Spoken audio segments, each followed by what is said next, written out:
Assalamualaikum warahmatullahi wabarakatuh. Perkenalkan, nama saya Nida Ainurifah, NIM E 2019-2249.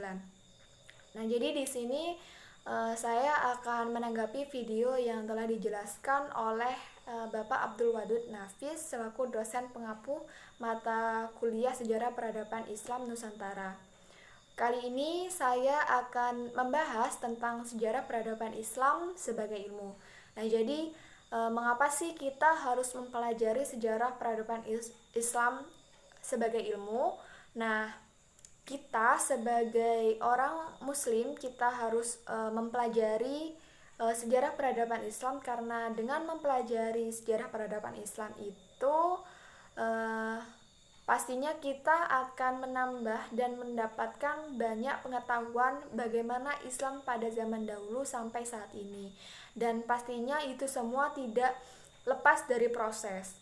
Dan perlu kita ketahui apakah itu sejarah peradaban Islam. Nah, jadi peradaban Islam itu sebagai kemajuan atau tingkat kecerdasan akal yang dihasilkan dalam satu periode kekuasaan Islam mulai dari periode Nabi Muhammad SAW hingga saat ini. Nah, jadi dalam periode tersebut, pada periode Nabi Muhammad SAW, setelah itu dilanjutkan oleh para Khulafaur Rasyidin atau para sahabat Nabi. Kemudian ada dinasti Abbasiyah. Dinasti-dinasti pada saat itu ikut menyebarkan peradaban Islam. Kemudian ilmu pengetahuan. Nah, jadi ilmu pengetahuan itu deretan konsep dan skema konseptual yang berhubungan satu sama lain, sehingga hasil eksperimen serta observasi yang diperoleh dari pengalaman-pengalaman. Contohnya seperti ilmu kimia. Nah, ilmu kimia tersebut pastinya ada konsep-konsep perhitungannya, dan pastinya melakukan eksperimen atau melihat dari pengalaman-pengalaman sehingga muncullah ilmu kimia tersebut. Kemudian peradaban Islam dapat dikatakan sebagai ilmu pengetahuan karena memenuhi kriteria seperti memiliki objek yang jelas, memiliki metode tertentu, kemudian disusun secara sistematis, menggunakan pemikiran yang rasional, kebenaran bersifat objektif, dan memiliki tujuan. Nah, kemudian ada kriteria sejarah peradaban Islam. Jadi peradaban Islam itu juga mempunyai kriteria hampir sama seperti kriteria ilmu pengetahuan, yaitu harus memiliki objek yang jelas. Nah, sejarah peradaban Islam itu membahas tentang kejadian-kejadian atau peristiwa yang terjadi di masa lampau. Kemudian yang kedua, memiliki metode tertentu.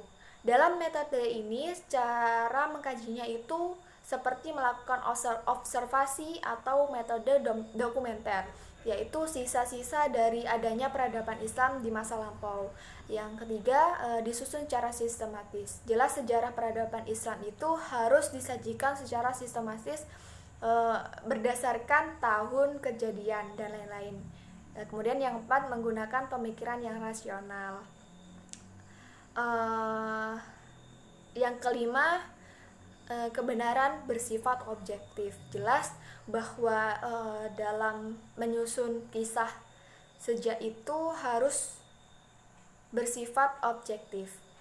Kemudian yang keenam, kriteria dalam sejarah peradaban Islam itu harus memiliki tujuan, karena tujuan tersebut untuk mengenang atau mempelajari kembali di masa lampau dan diambil hikmahnya. Kemudian yang terakhir, untuk manfaat mempelajari sejarah peradaban Islam itu sendiri, yaitu kegunaannya sebagai edukatif atau sebagai pembelajaran. Yang kedua, kegunaannya inspiratif atau sebagai inspirasi. Yang terakhir, kegunaan reaktif atau sebagai kreasi. Demikian dari pembahasan dari sejarah peradaban Islam sebagai ilmu. Kurang lebih saya mohon maaf jika ada kekurangan, dan sekian dari saya. Wassalamualaikum warahmatullahi wabarakatuh.